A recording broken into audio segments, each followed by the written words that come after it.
जय हिंद। जैसा कि आपको पता होगा, हम आप लोग के लिए प्रारंभ बैच लेकर के आते हैं हर एक मंगलवार, गुरुवार, शनिवार रात 8 बजे। जो भी बच्चे हिंदी मीडियम के हैं, चाहे कोई भी board, Jharkhand board, Bihar board, UP board, अगर क्लास 12 के फिजिक्स करना चाहते हैं तो ये बैच ज्वाइन कर सकते हैं, फ्री ऑफ कॉस्ट है, इसमें कोई चार्जेज नहीं है यूट्यूब पर। बस आपको करना है क्या, चैनल को सब्सक्राइब करना और हर एक मंगलवार, गुरुवार, शनिवार रात 8 बजे ये क्लास होगा, कर लीजिएगा। तो चलिए हम लोग इसमें स्टार्ट किए धारा विद्युत की। क्या स्टार्ट किए? धारा विद्युत की, यानी यूनिट 2 है, जिसका लेक्चर आज हम लोग 2 पढ़ने वाले, दूसरा लेक्चर। इससे पहले एक लेक्चर हो चुका है, आप देख सकते हैं इससे पहले वाला। तो चलिए स्टार्ट करते हैं, लेकिन स्टार्ट करने से पहले थोड़ा सा बता देना चाहते हैं, हमारा कोचिंग का ऐप भी है, SRD क्लासेस के नाम से, आप प्ले स्टोर से डाउनलोड कर सकते हैं। और अगर आप चाहते हैं कि अच्छे से पढ़ना, यानी जल्दी इस टाइम पर सिलेबस कंप्लीट करना, तो आप इस ऐप को डाउनलोड कर लीजिए। इसमें कोर्स है, आप देख सकते हैं, इसमें जो परचेज करने का मन कर सकते हैं, ठीक है। और नहीं भी करना तो फ्री में आप डाउनलोड करके कुछ वीडियो है उसको देख भी सकते हैं अच्छे से, क्लियर है। तो इस ऐप को आप डाउनलोड कर सकते हैं, नाम है SRD क्लासेस, आपको प्ले स्टोर में भी मिल जाएगा और इस वीडियो के डिस्क्रिप्शन में उसका लिंक होगा, क्लियर है। चलिए शुरू करते हैं आज का टॉपिक। तो आज का जो टॉपिक है बाबू, जो हम लोग पढ़ने वाले हैं, उसका नाम है अपवाह वेग या संवहन वेग या अनुगमन वेग, जिसको इंग्लिश में कहते हैं ड्रिफ्ट वेलोसिटी। क्या कहते हैं? Drift velocity. और याद रखिएगा, ये जो टॉपिक है आपका बहुत वेरी इंपॉर्टेंट है, VVI है। ये टॉपिक क्या है? VVI है, बहुत इंपॉर्टेंट टॉपिक है ये, क्लियर है। इसका नाम क्या है बाबू? इसका नाम है अपवाह वेग या संवहन वेग या अनुगमन वेग, जिसको इंग्लिश में कहते हैं ड्रिफ्ट वेलोसिटी। अब ये क्या होता है समझिए ध्यान से, कोई बहुत बड़ी बात नहीं, एकदम बहुत ही आसान है।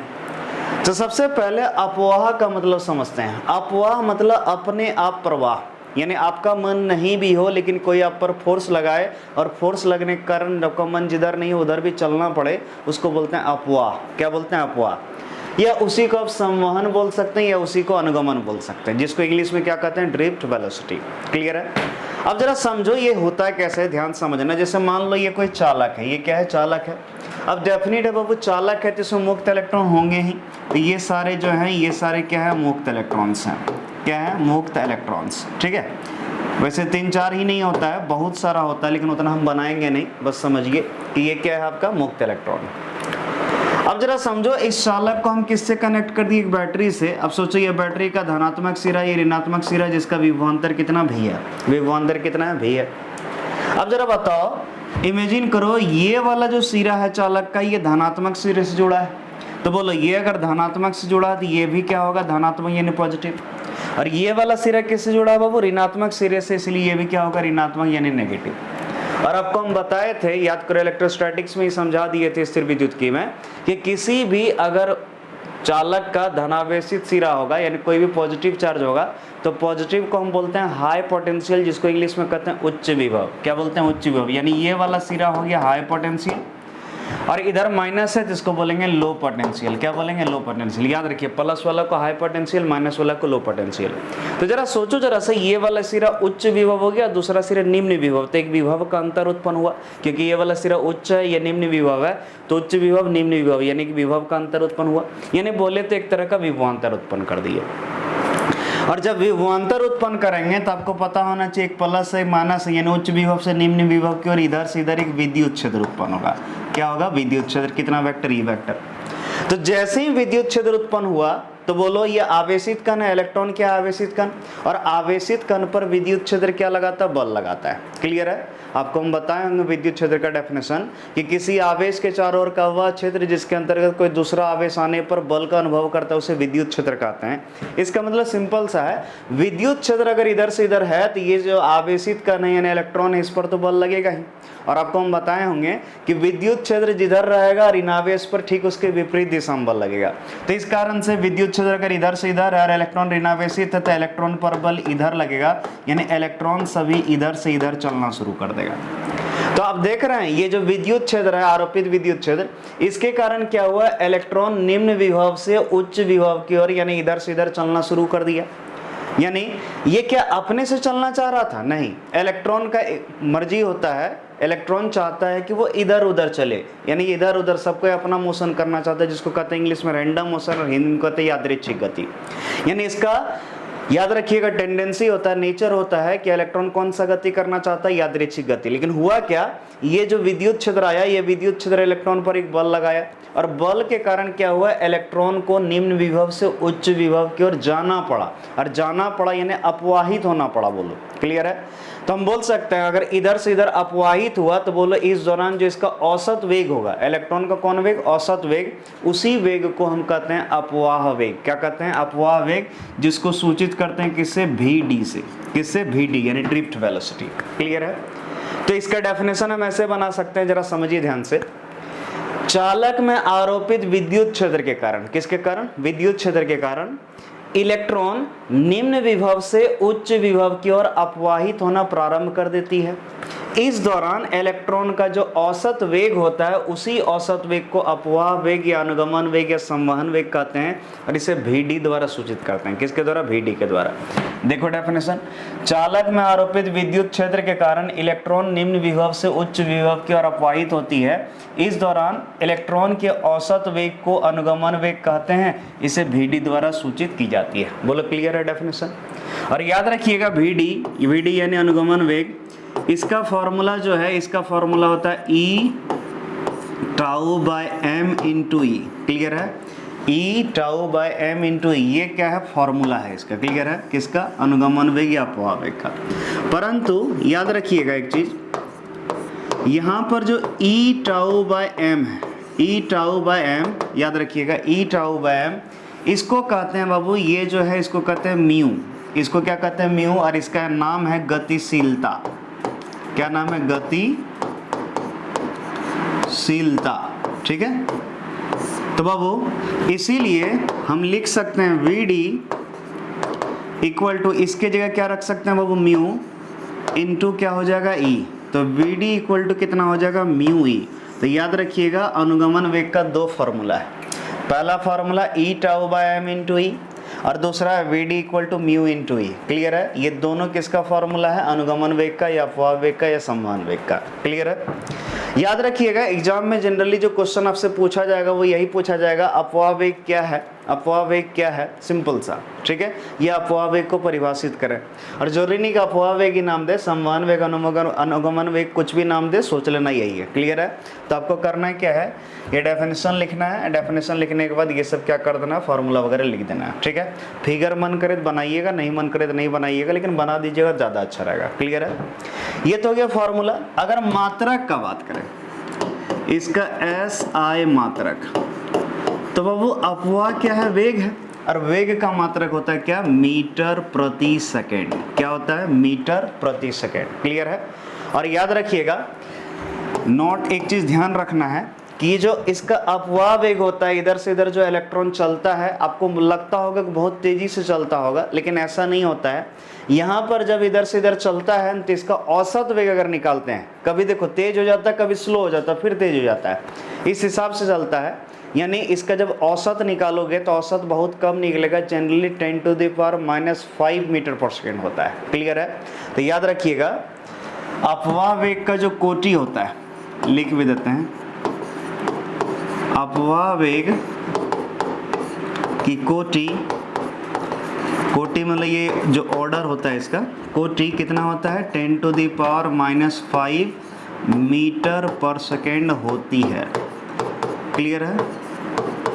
कितना होता है, 10⁻⁻5 मीटर पर सेकेंड। जनरली अगर कोई पूछेगा ऑब्जेक्टिव में कि अपवाह वेग का कोटि क्या होता है, ऑर्डर क्या है, सीधा सा आंसर जाएगा 10⁻⁻5 मीटर पर सेकेंड। क्लियर है?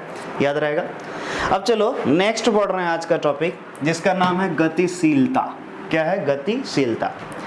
गतिशीलता यानी कि इसको इंग्लिश में कहते हैं मोबिलिटी। क्या कहते हैं? मोबिलिटी। अब जरा समझना ध्यान से, इमेजिन करो हम दो चालक लिए। क्या लिए हैं? दो चालक। अब जरा समझना ध्यान से, जैसे इमेजिन करो ये एक चालक है और ये एक दूसरा चालक है। दोनों चालक का साइज वगैरह सब कुछ सेम लिए हैं मान लो, लेकिन अंतर क्या है, ये जैसे मान लो एल्युमिनियम का है तो ये कॉपर का है। इमेजिन करो ये एल्युमिनियम है और ये क्या है, कॉपर है। इमेजिन करो, ठीक है, बस ऐसे ही लिए, मतलब बता देना चाह रहे हैं कि दो चालक है। अब होता क्या है, डेफिनेट है इसमें भी मुक्त इलेक्ट्रॉन है और इसमें भी मुक्त इलेक्ट्रॉन है। हम एक एक बनाए हैं, होता तो ज़्यादा है लेकिन मान लो एक एक है, ठीक है। अच्छा चलो ज़्यादा भी बना देते, नहीं तो बोलेगा हाँ सर कैसे सर एक है, मुक्त इलेक्ट्रॉन तो बहुत होना चाहिए। चलिए बहुत बना दिए। अब इमेजिन करो हम क्या किए, इसमें जो चालक लिए, इस चालक में क्या किया, विद्युत क्षेत्र आरोपित किए। विद्युत क्षेत्र इधर से इधर आरोपित किया, और विद्युत क्षेत्र याद रखिएगा, विद्युत क्षेत्र का मान लेना 1 वोल्ट प्रति मीटर। कितना? 1 वोल्ट प्रति मीटर, यानी इकाई विद्युत क्षेत्र लेना है। और इस चालक में भी जो हम विद्युत क्षेत्र लिए उसका भी मान लिए 1 वोल्ट प्रति मीटर, यानी दोनों चालक में हम क्या किए, इकाई विद्युत क्षेत्र आरोपित कर दिए। तो मान लो इसमें जो इलेक्ट्रॉन इधर से इधर जो चला, ठीक है, कुछ वेग से चला होगा, और डेफिनेटली इसमें भी इधर चला। तो मान लो इसमें जो इलेक्ट्रॉन चला उसका अनुगमन वेग Vd बराबर था मान लो 3 × 10⁻⁻5 मीटर प्रति सेकेंड, और इसमें जो चला तो इसका इलेक्ट्रॉन का अनुगमन वेग मान लो है 4 × 10⁻5 मीटर प्रति सेकेंड। अब जरा गौर से देखो, दोनों चालक में हम विद्युत क्षेत्र समान आरोपित किए, दोनों चालक में विद्युत क्षेत्र क्या है, समान आरोपित किए। कितना? 1 वोल्ट प्रति मीटर। लेकिन बताओ एल्युमिनियम और कॉपर को देखो, एल्युमिनियम में जो है इलेक्ट्रॉन का अनुगमन वेग कितना है, 3 × 10⁻5 मीटर प्रति सेकेंड, और इस पर है 4 × 10⁻5 मीटर प्रति सेकेंड। तो बोलो अनुगमन वेग किस में ज्यादा है? तब बोलिएगा सर कॉपर में ज्यादा है। कॉपर में सर 4 है तो इसमें सिर्फ 3 है, तो सही बात है। अगर कॉपर में अगर अनुगमन वेग ज्यादा है, इसका मतलब ये हुआ कि इसका इलेक्ट्रॉन गति जो है आसानी से कर रहा है, यानी गति करने का चाहत है उसमें, वो चाहता है कि हाँ थोड़ा उधर चले, तब ना तेजी से चल रहा है। और इसका इलेक्ट्रॉन उतना गति करना नहीं चाहता है, और जो गति करने का चाहत होता है उसी को एक तरह से गतिशीलता कहते हैं। तो हम बोल सकते हैं कॉपर का जो इलेक्ट्रॉन है उसका गतिशीलता ज़्यादा है, और इसका जो है एल्युमिनियम का इलेक्ट्रॉन उसका गतिशीलता थोड़ा कम है। इसीलिए करंट जब चलाओगे तो कॉपर में थोड़ा अच्छे से चलेगा, और एल्युमिनियम में भी चलेगा लेकिन उससे थोड़ा कम चलेगा। क्लियर है? ये समझ में आ रहा है? तो यही है गतिशीलता। तो गतिशीलता किसको कहते हैं फिर समझना। जब किसी चालक में हम क्या करेंगे, इकाई विद्युत क्षेत्र आरोपित करेंगे, तो इकाई विद्युत क्षेत्र आरोपित करने पर जो भी उसका अनुगमन वेग होगा इलेक्ट्रॉन का, उसी अनुगमन वेग को उसका गतिशीलता कहेंगे। अगर अनुगमन वेग ज्यादा है इसका मतलब गतिशीलता ज्यादा है, और अगर अनुगमन वेग कम है तो गतिशीलता भी कम है। तो चलो डेफिनेशन देखते हैं। किसी चालक में इकाई विद्युत क्षेत्र आरोपित करने पर, ध्यान से देखिए, इकाई मतलब 1 वोल्ट प्रति मीटर, उतना ही लेना है। किसी चालक में इकाई विद्युत क्षेत्र आरोपित करने पर इलेक्ट्रॉन के द्वारा प्राप्त अनुगमन वेग को गतिशीलता कहते हैं। इसे म्यू द्वारा सूचित की जाती है। किसके द्वारा? म्यू के द्वारा। उम्मीद करते हैं समझ में जरूर आया होगा। ठीक, तो अगर ये तो हो गया प्रैक्टिकली, सॉरी थियोरेटिकली हम समझा दिए, लेकिन चलो न्यूमेरिकली भी समझते हैं इसको। ध्यान से देखो, अभी हम लोग तुरंत एक फॉर्मूला पढ़े थे, इधर देखिएगा, फॉर्मूला हम लोग पढ़े थे Vd बराबर म्यू इंटू ई, और ये जो म्यू है यही गतिशीलता है। क्लियर है? क्या है गतिशीलता? तो Vd बराबर म्यू इंटू है, तो म्यू बराबर कितना हो जाएगा, Vd बाई, इसको इधर ला सकते हैं। ठीक है, तो बोलो म्यू बराबर कितना हो जाएगा, Vd बाय ई। तो बोलो म्यू इक्वल टू क्या हो गया, Vd बाय ई। तो ये तो हो गया आपका गतिशीलता का बाबू फॉर्मूला। क्लियर है? अब चलो यहां से भी हम इस डेफिनेशन को प्रूव कर रहे हैं, ध्यान से देखना। यदि हम क्या करें, हम जो ये विद्युत क्षेत्र ले रहे हैं ई, इसका वैल्यू मान ले 1 वोल्ट प्रति मीटर। कितना मान ले? 1 वोल्ट प्रति मीटर। अगर इतना हो तो बोलो जी ई का वैल्यू कितना मान लिए, 1। जैसे ही यहाँ 1 रखेंगे तो क्या हो जाएगा, म्यू इक्वल टू क्या हो जाएगा, Vd हो जाएगा। म्यू इक्वल टू क्या हो जाएगा, Vd। क्यों? ई का वैल्यू जैसे ही 1 रखेंगे म्यू किसके बराबर हो जाएगा, Vd के। बोलो होगा कि नहीं? क्लियर हो गया? तो यहां से एक चीज समझ में आया कि जब किसी चालक के सिरों के मध्य कितना आरोपित करेंगे विद्युत क्षेत्र, इकाई विद्युत क्षेत्र, एक को हिंदी में कहते हैं इकाई, यानी इकाई विद्युत क्षेत्र आरोपित करेंगे, तो उस समय जो इलेक्ट्रॉन का अनुगमन वेग है उसी अनुगमन वेग को उसका गतिशीलता कहेंगे। क्लियर है? आ गया होगा समझ में? तो याद रखिएगा, क्या बोलेंगे कि जब किसी चालक में कितना इकाई विद्युत क्षेत्र आरोपित करते हैं, तो इस दौरान इलेक्ट्रॉन जो भी अनुगमन वेग प्राप्त कर लेता है उसी अनुगमन वेग को उसका क्या कहते हैं, गतिशीलता। उम्मीद करते हैं समझ में आया। तो याद रखना बाबू, एक और चीज बताना भूल गए थे, गतिशीलता भी आपका वेरी वेरी इंपॉर्टेंट है। जनरली आपका एग्जाम में जो क्वेश्चन पूछता है वो ऐसे पूछता है कि गतिशीलता, सॉरी वैसे पूछेगा, अनुगमन वेग तथा गतिशीलता से क्या समझते हैं। अनुगमन वेग तथा गतिशीलता से आप क्या समझते हैं, मतलब क्या समझते हैं, सिंपल सा मतलब फॉर इसका डेफिनेशन पूछ रहा है। तो आपको करना है क्या है, आपको एकदम सिंपल सा काम करना है, आपको अनुगमन वेग यानी ये वाला इसका डेफिनेशन लिख के फॉर्मूला लिख देना है, ठीक है। और फिर आपको क्या करना है, आपको जो है ये भी आपको कर देना है, गतिशीलता का भी डेफिनेशन और फॉर्मूला लिख देना है, बस हो गया। बस ये काफ़ी इंपॉर्टेंट है। ये वैसे तो ज़्यादातर साथ में पूछता है, लेकिन कभी कभी अकेले अकेले भी पूछता है। आपको सिर्फ कभी गतिशीलता पूछता है या सिर्फ कभी अनुगमन वेग पूछ देगा। क्लियर है। तो आज के लिए इतना ही रहने देते हैं, अब मिलेंगे अगला दिन नेक्स्ट टॉपिक लेकर के। तो चलिए, थैंक यू।